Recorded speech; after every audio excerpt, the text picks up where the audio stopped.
Tourism Commission, August 28th. It is 1:30. We're going to do a quick call to order. Carrie, can you do a roll call? Yes. Ellen Jimenez. I am here. Regina Salas. Present in person. Julie Komnick. Jennifer Grogan. Here. Cody Half Moon, I believe, is excused. Michael Marquez. He might be excused. He wasn't sure whether he was going to join or not. And Jamie Thousand. Here. Perfect. There's Julie. Julie just joined.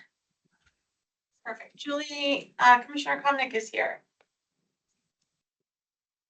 As a reminder, if you're carrying a cell phone, a computer, or other sound device, we ask that you turn it off to minimize disruption to today's meeting. And then let's do a quick local check-in. Hi,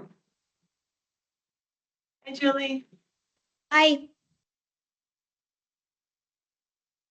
you have any announcements from our commissioners or oh, Julie has one. Go ahead.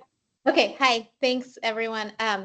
Just so you know, I'm at the Sedvatki Museum, if I'm pronouncing it right, formerly the Pueblo Grande Museum in Phoenix, where we're installing the Parched exhibition, which has been traveling since we started it at Coconino Center for the Arts. So happy to be joining you via Zoom. But I checked into my hotel and I was super excited. I'm sure you've all seen it, but this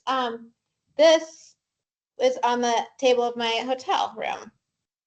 It's a little on the front. So I was excited about that. But the other real announcement I have is if you haven't already seen it, you all have hopefully been invited to Coconino Center for the Arts closing of our Route 66 Alternative Perspectives exhibition with our Route 66 Diner Theater fundraiser event for CCA. It's happening on September 27th, and we'd be honored if any of you would care to join us that evening. It's a ticketed event, and tickets are going quickly, so hope to see you there.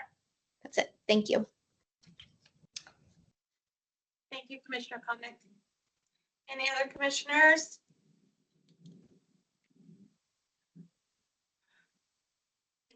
Commissioner Grogan, go ahead.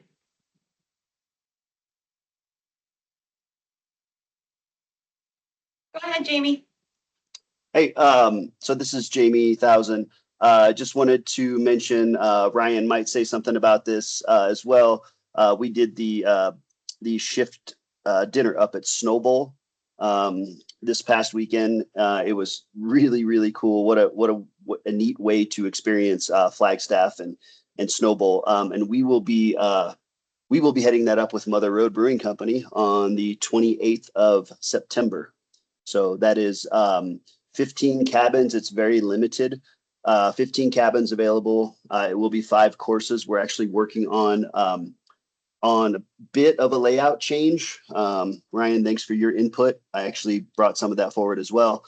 And it should be a really, really neat experience. We're probably going to be doing some appetizers or the final course up on the rooftop deck there at Snowball. So just wanted to let everybody know it was a really amazing event. Of course, Dara and her team always hit it out of the park, but we're excited to do the next one. So that's it. Love it. Thank you.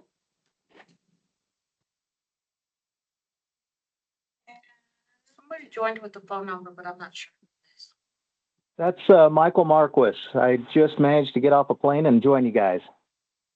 Yay, thank you. Do you have any announcements that you want to share with us today? I do. Getting ready for the centennial next year of Route 66. We've been working a lot with the Delgadillos and Seligman, and they are programming a east to west run across the state for cars with stops in different towns. And we have an opportunity as Flagstaff on April 28th. And I'd love to work with the Discover Flag team to program a couple of events in town if we can pull it off and peel off some of those hungry and thirsty motorists that need room nights on April 28th. Commissioner Marquez, does this have a name? I mean, what's it being officially called? What's the official? I'm not sure what the official name is. It's kind of the lead up to the Route 66 fun run that starts in Seligman. So this is just picking up all those cars that are basically starting at our eastern border of the state and moving west across Route 66. So it'll be part of the fun run. Thank you. Glad you're here. Thanks. Councilmember Aslan, I see you're online. Did you have any announcements for us? I am here. No, I don't have any announcements. I'm glad to be here with you guys. Glad you're here too. I have a quick update, Madam Chair, from wearing two hats. The first hat is under the Flagstaff Sister Cities. I'm the current president, and Trace is our secretary. It's our student program, and the mayor is and Mayor Jacket is on our board, as well as the council member House. We hired a part-time administrator. Yeah, we welcome Pamela Botsky. Pamela works part-time at the library. So Pamela is our administrator for Flagstaff Sister Cities. And a couple of weeks ago, we met with our Navajo counterparts. We met with their economic development director, their tourism director, their council member, and their chief of fire. The chief of their fire and public safety department. So we're looking at hosting our Navajo counterparts sometime in December. So that's kind of like a moving target. We would like to bring in our Navajo counterparts and introduce them with our City of Flagstaff Fire Department, as well as our economic development and tourism teams and partners. So we're looking at the second week of December. So, and we have a long way to go in terms of preparing and planning for that initiative through the Flagstaff Sister Cities initiative with the Discover Flagstaff and the Office of the City Mayor. And then wearing my other hat on behalf of NALTRA, the Northern Arizona Lodging, Tourism and Restaurant Association. That's a mouthful. Please save the date, Wednesday, October 15th, 3 to 5 p.m. We are hosting a Northern Arizona Hospitality and Tourism Business Town Hall, and it will be in partnership with AHOA, which is the Asian American Hotel Owners Association, and AZLTA, which is the Arizona Lodging Tourism Association, and more. So stay tuned. I'm trying to lock in a venue for that. Again, we would invite Discover Flagstaff to do a presentation, of course. Thank you. Thank you. Commissioner Groden, I see your hand is up. Hi, everyone. Jen Grogan here. I'm just here to remind you that the Flagstaff Oktoberfest is right around the corner, as crazy as that sounds. Saturday, October 4th in Wheeler Park. Tickets are on sale. I want to thank Jamie as my longtime sponsor. In fact, we had to have a conversation to find out just how long we have been partnering on this event, which has been 15 years. So come out. We are raising funds for the Flagstaff Unified School District Foundation, which supports our local teachers, and I would love to see everybody there.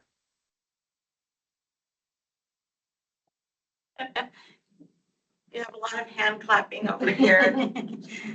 Thank you. There. Do we have anybody, public participation? Anybody who has any thoughts, questions, comments? I don't see anybody. All right, perfect. We're moving down to agenda item E. The approval of minutes from our June 26th Tourism Commission meeting. Everybody should have received those. Carrie did send a middle. If I can get a motion to approve the minutes from June 26th. Madam Chair, I move to approve the minutes of the meeting held on June 26, 2025. Perfect. A second? Second. Michael Marquis, second. Get 'em, Michael. There's been a motion to approve and a second. Do we have any discussion? All right, perfect. All in favor of approving the minutes from June 26th, 2025, please say aye. Aye. Aye. Any opposed? All right, that passes the motion for approval of minutes from June 26th, 2025 for our Tourism Commission. I'm very excited to introduce White Mountain Economic Development Regional Manager Ross Taylor. He's going to give us a quick presentation of 45 minutes. And where do you want me? Where's best for them? Up here or? If you're looking to plug in, it's gonna be. No, I'm not plugging in. Just, well, and thank you, Carrie, for getting this set up, and Regina and everybody. Yes. Appreciate it. So, May I interrupt Yes, you? yeah. I would just like to make a quick kind of background on what Northern Arizona Good Job Network is all oh about. yeah, please. Yeah, so yeah, you have heard me from last meeting and the previous meeting. Northern Arizona Good Job Network is a 5-county network with Coconino County, Navajo, Apache, Mojave, and Yavapai.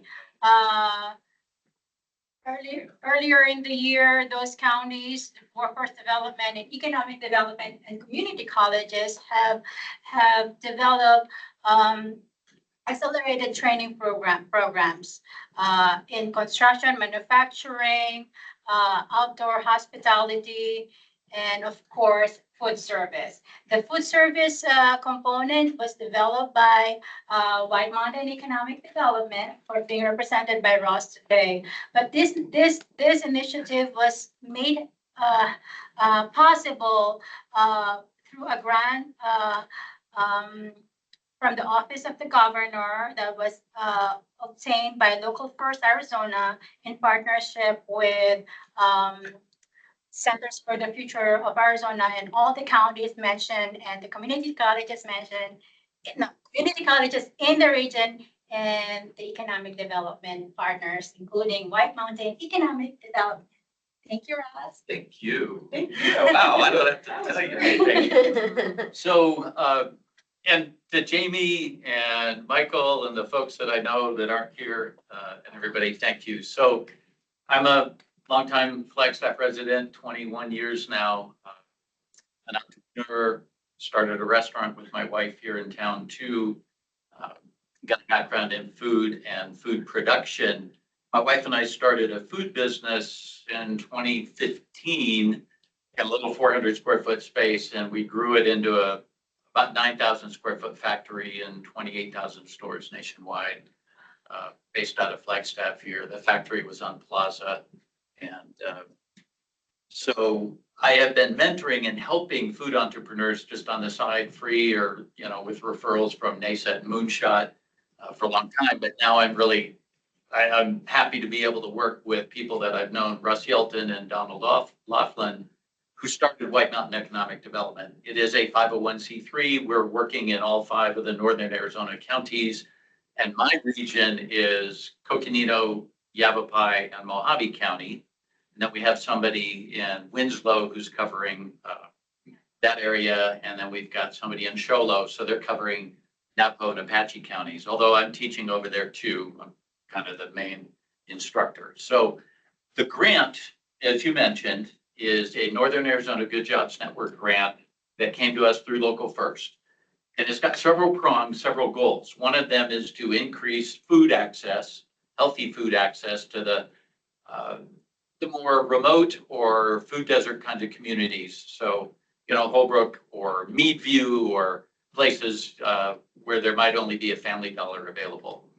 So we're working to help improve food access in those areas by helping food entrepreneurs. We've got a lot of college food, people doing cottage food industry production at home. And we want to get them out of that into a commercial kitchen where they can scale their business. So we want to help them grow their business. We also want to provide those food products locally. So the grant provides funding to pay for their use of a booth at a local farmers market. So we're working with farmers markets. And as part of that process, we're working with local shared use kitchens we've identified. Some of those are actual shared use commissary kitchens, like the one we're working with in Kingman, which is a U of A kitchen, one we're working with in Lake Havasu City, and one in Prescott. And then we're working with a couple, basically Meals on Wheels, senior center kitchens. Those are underutilized kitchens, and we have worked with them, developed a training in that kitchen and a process where the entrepreneurs who go through the training will provide, I'll cover in a minute, can then rent space in those kitchens, and the grant will pay for time. Depending upon how much training they get, the grant will pay for maybe up to $750 of time in those shared use kitchens. And those we've got another one in Kingman. We've got one in Winslow, one in Show Low. And unfortunately, we don't have a shared use kitchen here in Flagstaff. And I've been working on that for years. But the goal is to get these entrepreneurs and the health departments like this, because right now, if somebody's producing salsa at home, their kitchen's not inspected. They have to have their food handler card. Our goal is everybody that goes through our entrepreneur training will also go through our Serve Safe Certified Food Protection Manager training. So they will increase their knowledge, increase their level of competency and their certification. The health departments like that. They'll get to use the shared use kitchen. The grant will pay for some time for them to use it. And the goal is that eventually they'll be able to rent that time at about $25 an hour on their own. Then they can sell at the farmer's market. The grant will pay for them to attend several farmer's markets. Although a lot of the farmer's markets, like in Winslow, don't charge any fee for local producers. So now that food isn't available, they can scale. The health departments like it because they are now producing in an inspected kitchen. They've got their food manager certification. So all of this ties in together, and it's been really fun. We have 12 hours of entrepreneur training geared towards food entrepreneurs specifically. We also do restaurant training. We've got a series of trainings, online trainings for restaurant staff, especially if you want to increase somebody's skill, maybe move somebody up into a management position. And as part of this, we do have some slots set aside in the Certified Food Protection Manager training just for restaurants. I know Jamie sent a couple of his folks through in a class we just did at CCC last month. We're doing another one at CCC on the 29th of September. We've got some scheduled in Kingman, Lake Havasu City, Prescott, all over the northern Arizona counties. And so all of this kind of ties together, just, increase food access locally, especially in these kind of food desert areas, help the entrepreneurs grow their business, give them a place for that, make the health departments happy. And I'll tell you, Coconino County Health Department's been fantastic. They have been, I've worked with them for years on our businesses. Mojave County, Navajo County, Apache County, they've sent people to the trainings just to talk and show the entrepreneurs that, hey, we're not the enemy. We're not here to write you a ticket. We want to increase your competence and increase compliance. The only county that's been a challenge to work with is Yavapai County. We're working on that, but that won't affect you. That's good for us because Coconino's been great. So that's what we're doing. It is all grant funded. The entrepreneurs don't pay anything. The slots in the class that are available to the restaurants for the food manager, most places are charging $125 to $200 for that. And the grant gave us about 200 positions we can provide free. So some of those are available for just restaurants. Most of those are reserved for the food entrepreneurs because that's part of their process for using shared use kitchens. So as part of this, if anybody knows of an underutilized kitchen that would be interested in, participating locally, we're trying to find one. We've worked with Core 11s and the Market of Dreams, but that kitchen won't be ready for 2 years probably. Very much a work in progress. So that's what we're doing. I love doing the entrepreneur training. Oh, and after the entrepreneurs go through the class, then they get one-on-one time, because we'll talk about packaging, but you may be doing a salsa and you're making sourdough bread, and you're doing hot sauce in a tall skinny bottle. And so we'll cover packaging in general, compliance and testing, safety testing, shelf life, product shelf life testing, things like that.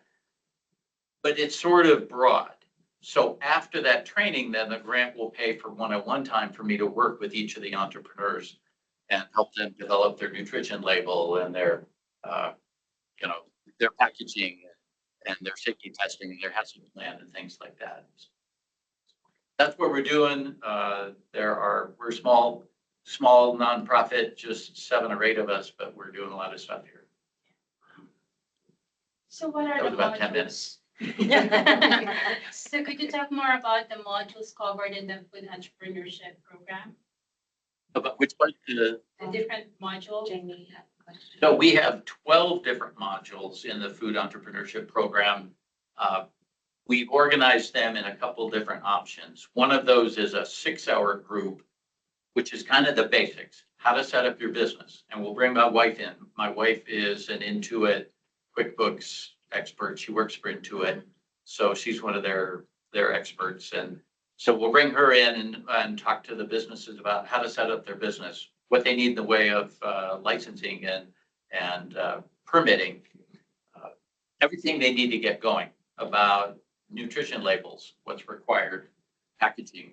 Then we have a second group, which is more advanced, and that's scaling beyond a commercial kitchen, maybe going to a co-packer or building out a factory and what you need to do with packaging and production, because our goal really is to get these people to scale, marketing, where they can sell their products, the pros and cons of selling through Amazon, the pros and cons of selling through retail, because there are a lot of challenges there. And then we talk a lot about marketing in that second part, how to build a business affordably, what kind of marketing techniques work, Facebook, things like that, where you can really target. You can pick, I just want CrossFitters and runners in this zip code in Flagstaff, or you can get very broad and be pretty inexpensive. So that's in that second part. And we'll either run this as a series of 12 in 2 6-hour days. They're really 8 hours by the time we have questions, or we'll split them up into like 4-hour modules, 3 weeks in a row.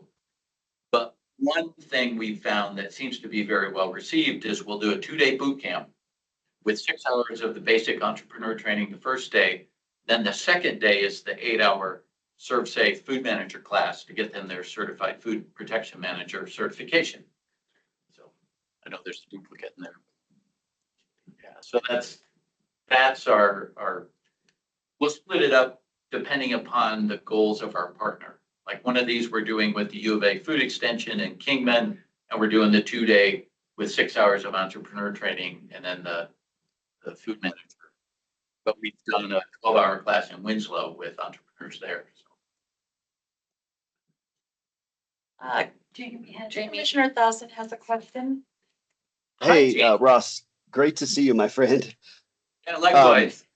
Hey, I wanted to say thank you. We did get a couple of our crew in for that Serve Safe Manager class, and that was awesome. Helped us out a ton. I wanted to double check. You said September 29th. That is also a manager level exam, Serve Safe, or is that just? That is the same one your team members went through. It's a Serve Safe Certified Food Protection Manager class with testing. It'll be at the 4th Street campus of CCC, and that one, it should be up on our website here in the class list already. I think they were going to have that one up today. There was a little bit of discussion about whether people would sign up through or register through CCC's portal or through ours for those, but. Excellent. I'll reach out to you so I can get some of that information, the link and everything, because I think I would have no problem helping you get that class filled. Last one kind of popped up on us pretty quickly, and I think a lot of restaurateurs weren't aware of it. So I'll definitely be happy to spread the word. And the last time we did one of these with NAU, I think we put 65 people in a classroom. So I think we could probably help you fill up pretty quick. And Yeah, then just we are- lastly on it, go ahead. We are limited to 20. I can only proctor Okay. 20 at a time without another certified proctor.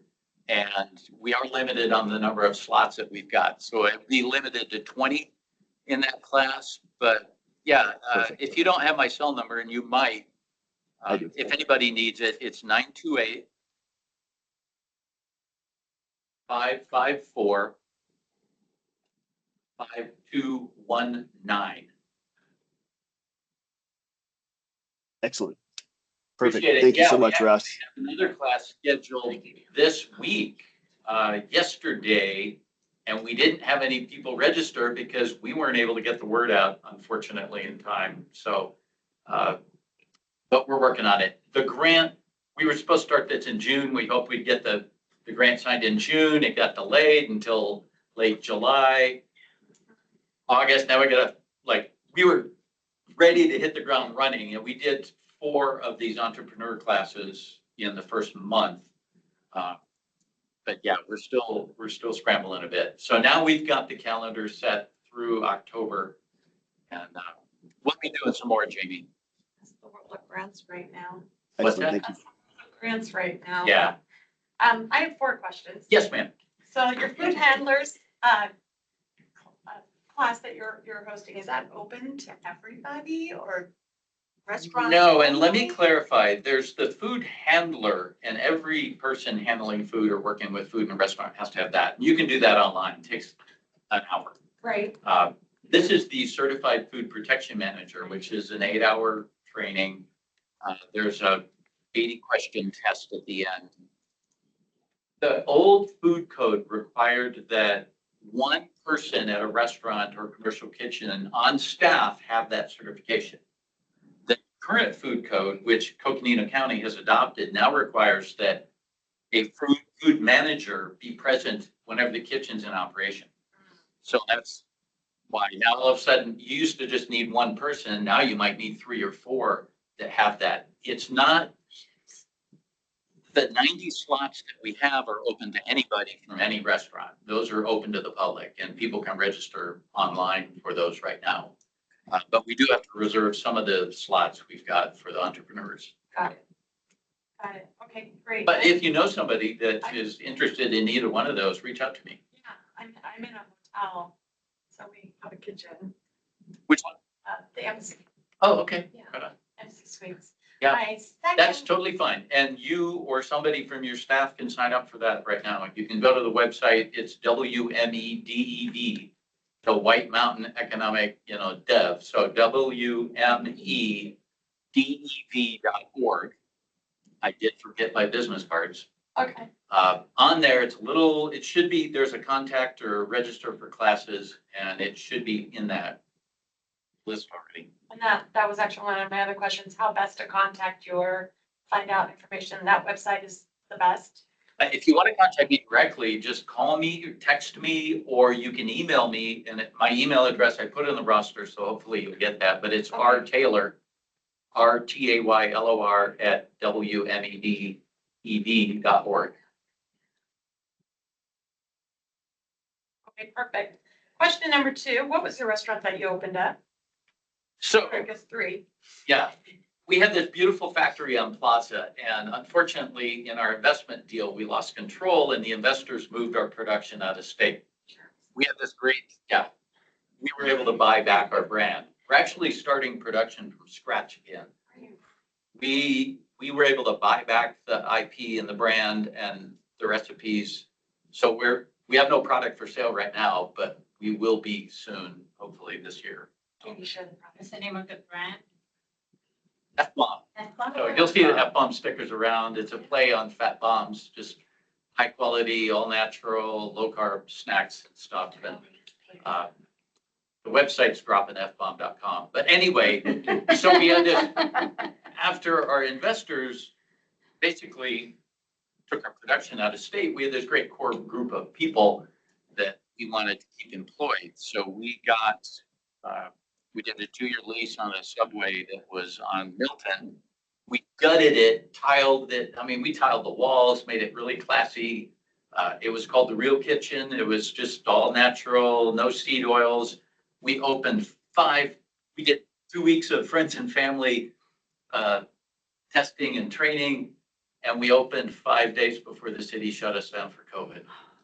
So we didn't survive that. Our food, we had scallops. You can't keep scallops sitting around. And by the time they said we could start doing takeout, we ended up making nut butter in the kitchen for a competitor of ours for the rest of the 2-year lease.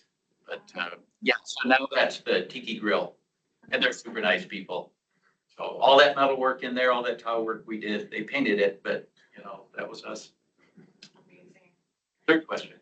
Last one. Oh yeah, have as many as you want. Well, but- maybe 2 more. Pets, pet food, pet treats. Is this something that you would recommend? Yes, Okay. and in fact, I'm working with a pet treat lady in Page. So yeah, any food entrepreneur. Okay. And all of this applies. Yeah. And if you could say, look, this is human quality Yeah. pet treats, or these are human quality pet treats, and we're producing it to the standard of human food. That's cool. So absolutely. And they can sign up. They can sign up for the entrepreneur class. We would love that. Yeah, great. Okay. And thank you for doing this. This is quite a. I love it. feat. I have fun doing it. So. You didn't just go like, oh, we're just going to take care of an area. You went all of northern Arizona. We're busy. That's huge. But thank you for all you do. Do we have any other questions?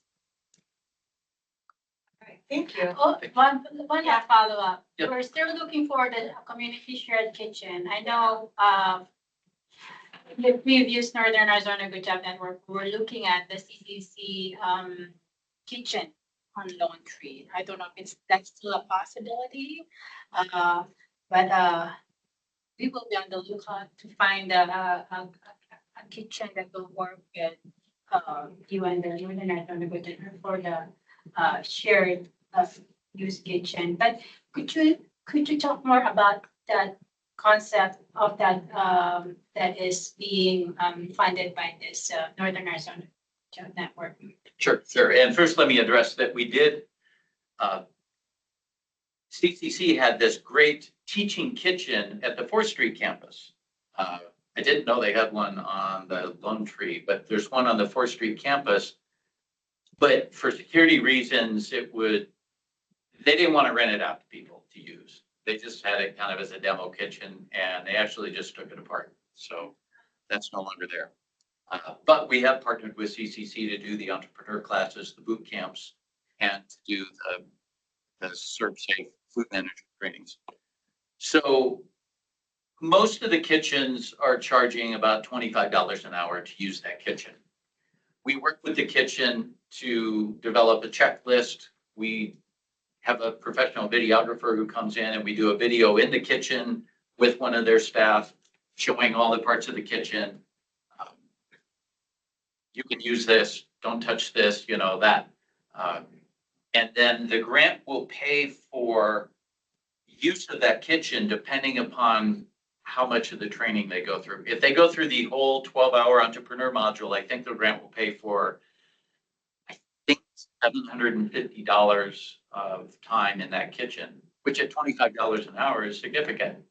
So, and then after that, the goal is by then that entrepreneur will be able to sustain paying $25 an hour to use that kitchen while they're scaling until eventually they can get their own full-time kitchen and then build a factory and then rule the world. So that was kind of our model. Yeah, we were literally in a 400 square foot space. We ended up, we had 8,000 square feet of factory on Plaza, and then we had 9,000 square feet of storage down on Huntington. And then we would bring pallets over. So we went from buying macadamia nuts 50 pounds at a time to getting 40,000 pound orders at a time, full semi-truck load.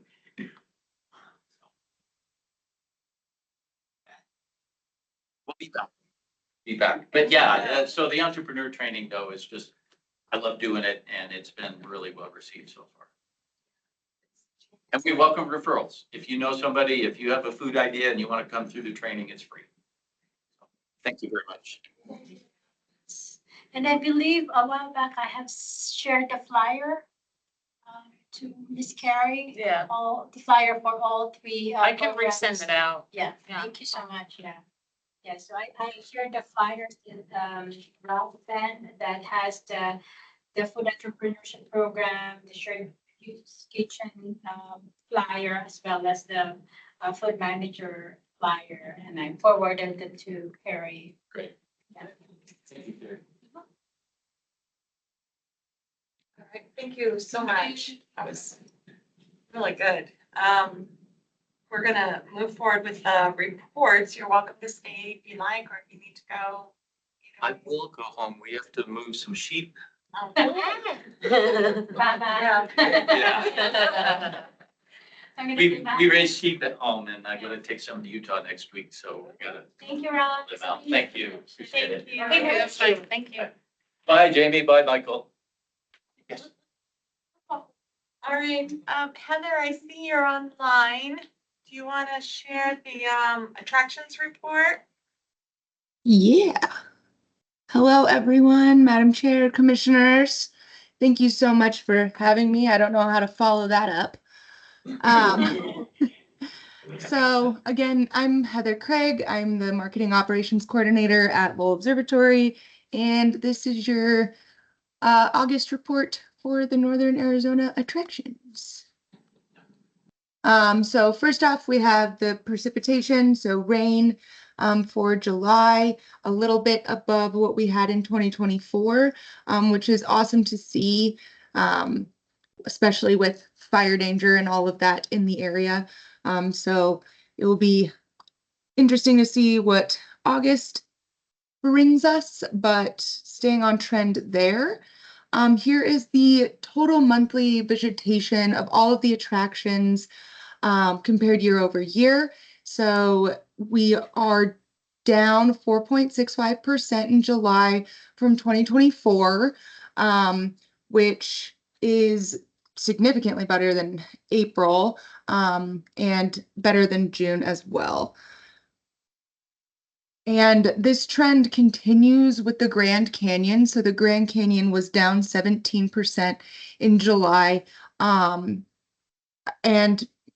primarily potentially because of the Dragon Bravo fire, but it does follow the trend of the decreasing visitation, just kind of statewide, as Cody talked about in our last meeting, and how the Arizona Office of Tourism has seen the drop as well. So here is all of the visitation combined, including the Grand Canyon National Park. So that puts us down 14% from last year. So similar to March. And again, this could be weather related and or just other outside sources, but we did see a drop year over year from visitation from the locations. So yeah. And then upcoming events, NAU's coming back. The Arizona Snow Bowl has got their awesome gondola rides. Lowell is still continuing with our Worlds Revealed speaker series. Honey Harvest at the Museum of Northern Arizona, and the Arboretum has their plant sale on September 6th. Yes, I'm a plant mom. I love me my plants. All right. So, but yeah, so that is what I have for you guys this month. Thank you. Questions? Any John, questions? thank you. Good. Any questions? I think we're all kind of seeing it. The decreases. Yeah. Well, awesome. Thank you so much, Heather.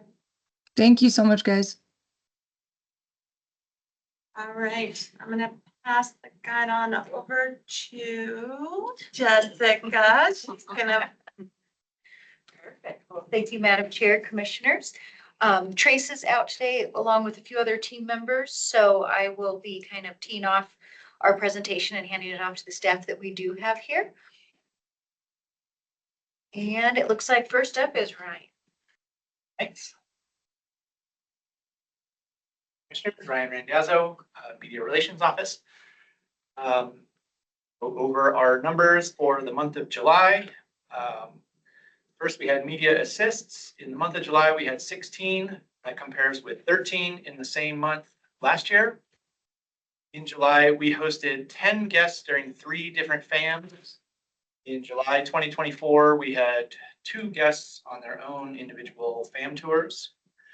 I'm going to warn you a little bit. There is what I would call some noise with the next data point.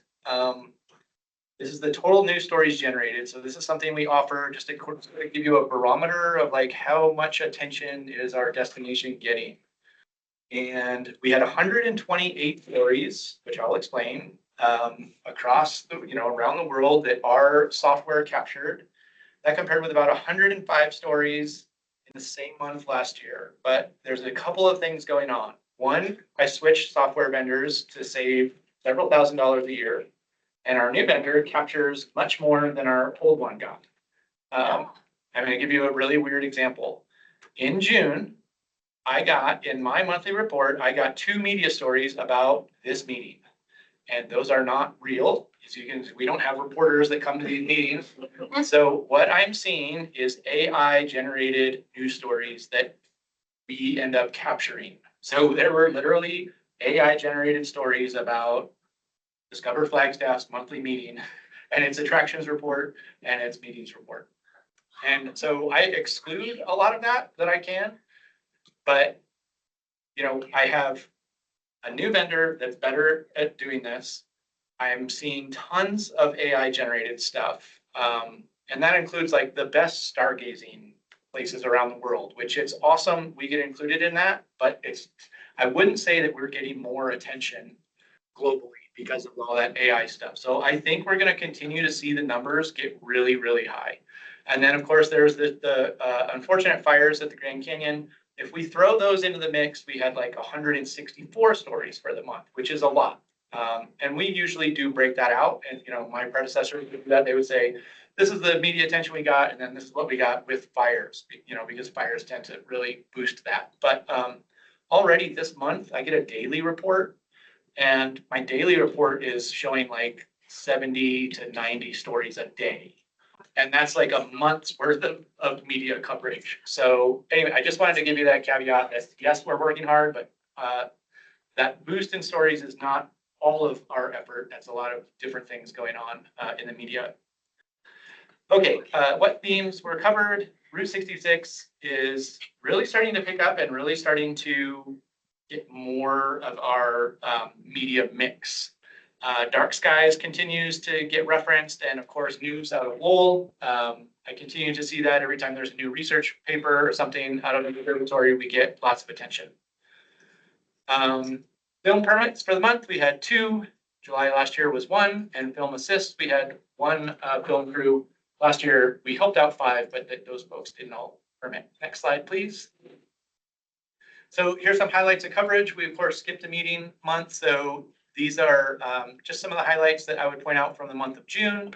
We did get some pre-event media coverage of our drone event. So we pretty much got that everywhere around the state. People were aware that that was happening up here. The next one, if we're looking on the left side of this slide, the middle picture, that's the San Francisco gate. That's in San Francisco, obviously. This continues to impress me how much media attention the Barefoot Trail gets, especially for what that is, a $20 attraction out in the middle of Belmont. We have had Miami Herald, we have had San Francisco Gate now, and just media all across the country reporting on that. On the bottom of that page, that was just a Wall Street Journal reference to Pizzicato that went out to Journal subscribers. On the right side, you'll notice those 2 are the same headline. This is a reporter who was here last fall. Her name is Sage Scott. She drove the entire Route 66. She's writing 11 stories. I think she's published 9 of them so far. And Flagstaff gets mentioned in all of them. And the reason I showed two of those are two media outlets that don't require a subscription. One, I believe, is Tucson, one is Fargo. That story, which mentioned dining in Flagstaff, was reprinted in 30 different news outlets around the country. So Sage's stories have been in my monthly report for the last few months. You're going to see them more moving ahead. So she has probably written more about Route 66 that's gotten covered in more media outlets than any other journalist. Next slide, please. So in July, the highest traction story we had is that big picture. That was in the Qantas Airlines in-flight magazine. We hosted that journalist last year. And that was just an awesome, excuse me, we hosted her this spring. And so that story referenced several of our restaurants and hotels and attractions on Route 66 and had at least 400,000 people read the story. That's not the circulation of that. That's how many eyeballs our software assumes actually read that story. The bottom two left images you see there, that is ABC 15 in Phoenix. We've continued to work with that journalist.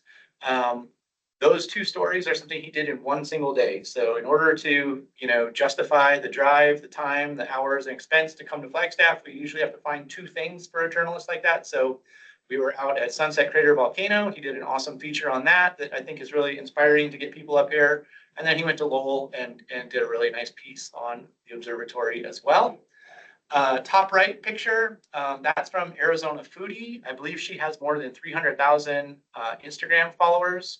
We worked with Atria and Snowball and Lowell to get a couple of influencers up here at the end of the month. And I think that worked out really well. We had 4 of them and they all did quite a bit of social posting. You'll see more of that in the August report because the dinner they had at Atria was like right the 28th or 29th of the month. So some of their coverage fell into that month, some will fall into the next one. And then bottom right, we did get Mason Carroll, our resident television journalist who lives here in Flagstaff. She did go cover the Coconino Center for the Arts Route 66 installation. I know those folks sent out a news release, which was great, but I gave that one an extra nudge when I talked to her on July 4th when we were doing a live stand-up downtown at the mile race. Next slide, please. So looking ahead, we've had 6 journalists and influencers hosted this month. Again, Route 66 inquiries and coverage is picking up. We have a BBC journalist who is coming next month writing about Route 66, and that's just really taking a bigger slice of our media coverage right now. And then update on Red Gap Ranch. We are working to add that to the film office website. I was actually at the ranch this morning with our videographer filming some B-roll that we're going to add to our promotional video for filming in Flagstaff. And so if there's any questions, or I can pass it along. Awesome. Thank you. Thanks. I would like to congratulate and thank Ryan for time. It's about timing, right? So your interview online and on TV about City Hall, like the ugliest building. Like, what the fudge? Yeah, right? And that's the work of like PR, like perfect timing. Just you have to be responsive and be ready to be on camera to respond to positive. And your work cool as a cucumber, like like if I were to be interviewed at that moment, my face would probably be red and yeah. Well, thank you. I appreciate that. Yeah. Yeah. I don't know. Did you know that? Did you know that? Let me have a quick recap of that kind of like experience. Quickly, yes. Fox 10 reached out. They wanted to interview us because there was a national poll and Flagstaff was voted to have the ugliest municipal building in the state of Arizona.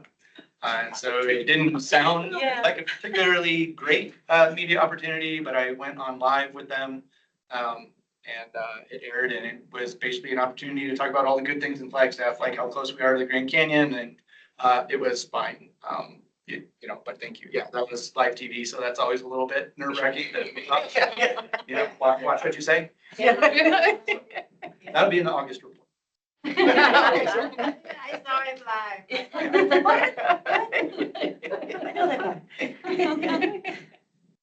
All right, Madam Chair, Commissioners, Jessica Johnson, your Visitor Center Manager, to share our July numbers. So as everyone else is saying, our walk-ins are down. I think we know it's Flagstaff, it's Arizona. And just personally, I was at Yellowstone last weekend and it was so quiet. Like, in talking to the hotel that we stayed at, she says she's never seen it that empty in August. So it's nationwide. We just feel I was in it. Nashville this weekend and they said that they're feeling it too. Yeah. Yeah. Excellent.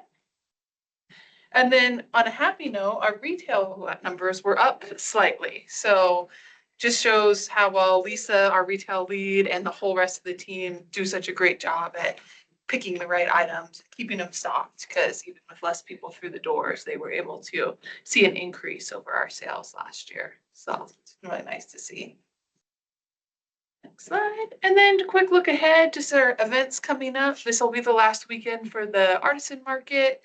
And then we'll have the Halloween bash that weekend before Halloween starts. A little kids activity, a little costume contest, crafts, that sort of thing. That one's really kind of locally focused to give some kids something else to do before the big day. And then I realized I didn't put anything on the Visitor Center Express in this presentation, but we're going strong out there. It's a little quiet with the current flight schedule, but we've got a couple more flights that come online in the fall. There's going to be one more starting next month, and that'll pick up. And then we're about this close to selling alcohol out there. I think I got the final piece that's going to wrap up early next week, and I'm hoping in the next 2 weeks we'll be serving our beer and wine. And Congratulations. it's so nice, and it'll be nice for the people flying out. Just take that little travel jitters away. Or give them something to As do. someone that flew today, I could have used it. I bet you could have. Unless there's any questions, I'll pass it to the next. Congratulations. That's awesome. All right, Madam Chair and Commissioners, Isabel Madaleno, social media here. We had a pretty good July on Facebook this past July. As you can see, we're in the double digits for those that reach. So 42K, 67K, 23K for these posts, and some high engagement as well. A lot of folks sharing these posts on their own channels, getting us more eyes on these posts as well. Our engagement rate is still kind of below the benchmark, but comparatively, it's good for our channels. Instagram and Twitter. I think this month will be the last month I'll be reporting on Twitter. I'm talking to AOT about how they're approaching Twitter, and since I haven't really been on there, I don't feel like I should be reporting on it, so I'll be reporting on TikTok instead, is what I'm planning on doing. Anywho, for Instagram, we had a few hit videos. As you can see, we have the Chili Fest, the Celtic Fest, and then I hopped on a trend towards the beginning of the month, a little something to take the edge off trend, which was pretty popular as well. All right. And then for flag hats, our open rate is insane, 39% and 40%, with a click-through rate of 2 to 3% throughout this past month. So pretty stoked about that. I don't think much needs to be changed there, so that's all. Looking ahead, of course, we've got a lot. We hopped on a few trends this past month. This first video here is popping off quite heavily right now, so I'll give you some updated numbers next month. Of course, then and now, Route 66, fire awareness, leaf peeping is coming up, so we're getting into that. Not going to do the pumpkin head this year, but we're going to do ghosts instead. So I don't know if you've seen online the ghost with like the sunglasses. Going to do a similar photo shoot, but with that, so it's a little easier on folks and not as messy. And then, of course, no shower caps needed.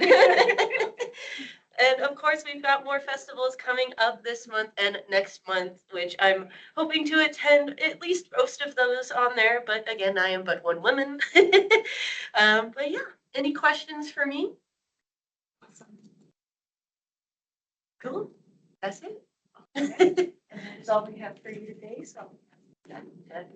I guess. Yes. All right, thank you so much. You guys have been quite busy. Continuing to tell our stories. Next month's meeting is September 25th, and we'll be meeting here again. Do we have any requests, ideas for next month? Anything that we want to hear about? Speaking to the commissioners? I think by that time, and it depends on what the information is available, and I think it's around that time where the city of Flagstaff will release the calculation of the minimum wage beginning January 1st. So let's do, if that information is available, if we can have, is it still, I'm not sure if it's still Chris Rhodey from the city manager's office that does the minimum wage, but whoever is in charge of that announcement, if we can please have them in the September meeting, that's on the 25th, if the information is already available. We'll ask, yeah. Yeah, we typically release it like that's September, second week of September. Because they calculated based on this month's CPI, the consumer price index. Thank you. I think that is it. Any other comments? Thoughts? It is 2:28 and we are set for adjournment. Thank you. Everyone. Thank you, thank you. Thank you. Thank you all. And